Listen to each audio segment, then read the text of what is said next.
Сәлем достар, қалайсыздар? Бүгін біз жолдасымның армандап жүрген тиктоктан көрген басына бардық. Алматы қаласында қалқаманда орналасқан кафе екен. Менің түсінгенім бойынша бұл Қытай асханасы сияқты. Басты сондай бір приправалармен ерекше дайындаған екен.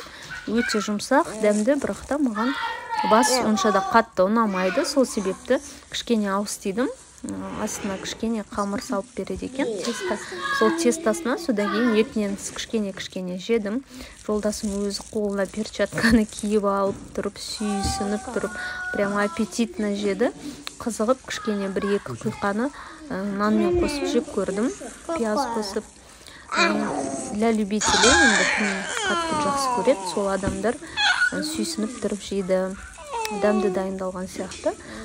Мен онша да жей алмадым, қамырымен кішкене етінен жедім. Содан кейін ең артында жолдасым миын ашып, миынан берді. Сол миынан жедім кішкене.